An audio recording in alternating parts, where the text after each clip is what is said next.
Muy buenos días y bienvenidos a otro capítulo más de Conociendo a nuestros santos y beatos. Hoy celebramos la fiesta de la exaltación de la Santa Cruz. La iglesia en este día celebra la veneración a las reliquias de la cruz de Cristo en Jerusalén, tras ser recuperado de manos de los persas por el emperador Heráclito.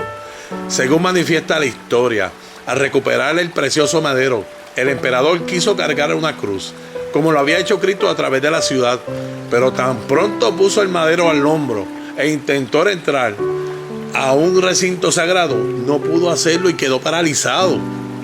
El patriarca Zacarías, que iba a su lado, le indicó que todo aquel esplendor imperial que iba en desacuerdo con el aspecto humilde y doloroso de Cristo, cuando iba cargando la cruz por las calles de Jerusalén. Entonces el emperador se despojó de todo su atuendo imperial y con simples vestiduras avanzó sin dificultad, seguido por el pueblo, hasta dejar la cruz en el sitio donde antes era venerada. Los fragmentos de la cruz se encontraban en el cofre de plata dentro del cual se los habían llevado los persas, y cuando el patriarca y los clérigos abrieron el cofre, todos los fieles veneraron las reliquias con mucho fervor.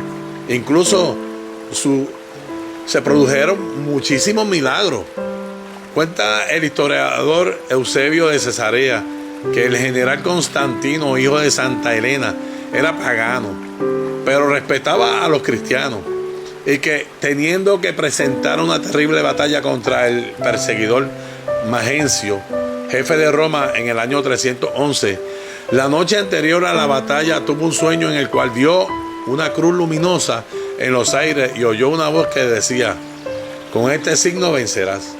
Y que al emperador la batalla mandó a colocar la cruz en varias banderas de los batallones, y que exclamó: confío en Cristo, en quien cree mi madre Helena.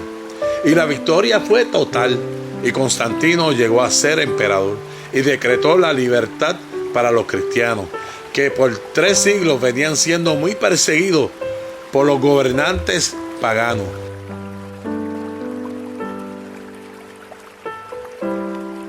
Escritores sumamente antiguos como Rufino, Sosameno, San Crisóstomo y San Ambrosio cuentan que Santa Elena, la madre del emperador, pidió permiso a su hijo Constantino para ir a buscar en Jerusalén la cruz en la cual murió Jesús. Después de muchas y muy profundas excavaciones, se encontraron 3 cruces. Como no se podía distinguir cuál era la cruz que llevaba a Jesús, llevaron a una mujer agonizante. Al tocar la primera cruz, la enfermedad se agravó. Al tocar la segunda, quedó igual de enferma de lo que estaba antes. Pero al tocar la tercera cruz, la enfermedad se fue. Quedó recuperada instantáneamente, totalmente saludable.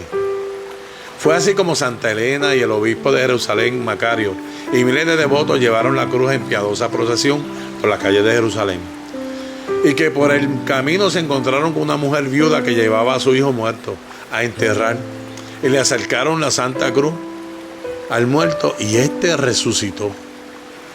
Por muchos siglos se ha celebrado en Jerusalén y en muchísimos sitios del mundo entero la fiesta del hallazgo de la Santa Cruz, el día 3 de mayo. Louis de Wohl, autor de la obra biográfica El árbol viviente, historia de la emperatriz Santa Elena, narra esta manera el hallazgo de la Santa Cruz. Se acercó a él una comisión formada por 3 jóvenes. Uno de ellos se dirigió la palabra y le dijo en voz baja algo a propósito de unas cartas que habían llegado de Antioquía. Se les requería urgentemente en la ciudad. Respondió el obispo Macario: mi sitio está aquí. Vete, hijo mío. Y siguió mirando el hoyo que se abría en la tierra. No podía ser, por supuesto, estaba fuera de duda, pero la más leve y la más remota de las posibilidades.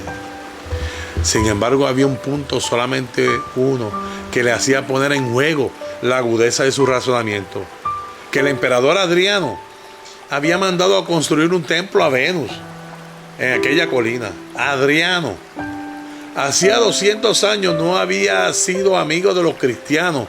La verdad es que los había odiado, tanto como un hombre con una mente tan curiosamente retorcida como la suya podía odiar. Adriano y sus perversos amigos. Él podía ser precisamente el hombre a propósito para concebir una idea como aquella.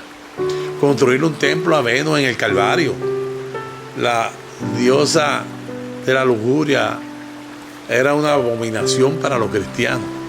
Levantarle allí un templo significaba evitar de raíz que aquel lugar se convirtiera en su lugar de reunión para la odiada secta. Aquello tenía sentido, pero era la única cosa que lo tenía en todo aquel asunto. Y sí, pero ¿qué le pasaba ahora a la emperatriz? Estaba temblando violentamente. Desde la profundidad del hoyo llegó un grito prolongado y después otro y otro. ¡Madera! ¡Madera! ¡Madera! Helena cayó de rodillas instintivamente y sus damas hicieron lo mismo. El obispo Macario miró dentro del hoyo, su respiración se agitó. Había tantos trabajadores en la excavación que no se podía ver nada. En la multitud se había hecho en silencio, un silencio que flotaba en el aire como una cosa viva. No hacía viento, incluso los pájaros y los insectos parecían que se habían vuelto mudos. Solo se oían los golpes acompañados de un azadón. El obispo Macario se hincó de rodillas, lanzando una breve y ronca exclamación. Un instante después, todo el mundo estaba arrodillado. Desde el fondo del hoyo fueron surgiendo 3 cruces. Asomaban poco a poco, oscilando conforme los trabajadores tiraban de ella. Ya estaban arriba. Un puñado de hombres les seguían con sus azadones y sus palas. Uno de ellos traía en la mano algo que parecía un pedazo de pergamino. Todavía salieron más hombres. Se quedaron allí parados, vacilantes, desconcertados, como si no se atreviesen a acercarse a la emperatriz. Helena intentó ponerse de pie, pero no pudo. Entre Macario y Simón la levantaron, tomándola cada uno por un brazo.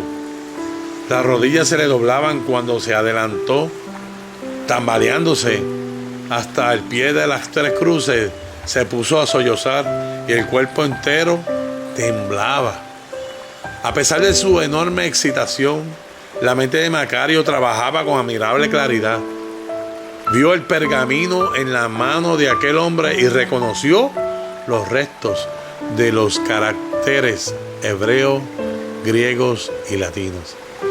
Era el cartel que había mandado escribir Pilato. Así es que una de aquellas 3 cruces tenía que ser la verdadera cruz. ¿Pero cuál? Antes de que pudiera terminar su pensamiento, Helena se abrazó a una de esas cruces, como una madre se abraza con su hijo. Después, con un rápido movimiento, agarró al pequeño Simón por un hombro y tiró de él hacia ella. Con los ojos llenos de espanto, el muchacho vio cómo ella tomaba su brazo tullido y le hacía tocar la madera de la cruz. Simón lanzó un gemido. Una lengua de fuego pareció recorrerle el brazo de arriba abajo, como si le ardiera. Atónito, vio con estupefacción que el brazo le obedecía. Sobrecogido, comprobó que por primera vez desde hace 7 años los dedos de su mano derecha se movían. Lo intentó otra vez y otra vez se movieron. Trató después de balancear el brazo, primero hacia arriba y luego hacia los lados. Y la multitud le pareció que estaba haciendo el signo de la cruz. Muchos de los presentes conocían a Simón el tullido, y una ola de asombro recorrió a los espectadores. Los ojos de Helena y de Macario se encontraron. Muy despacio, El obispo se inclinó y besó el madero de la cruz.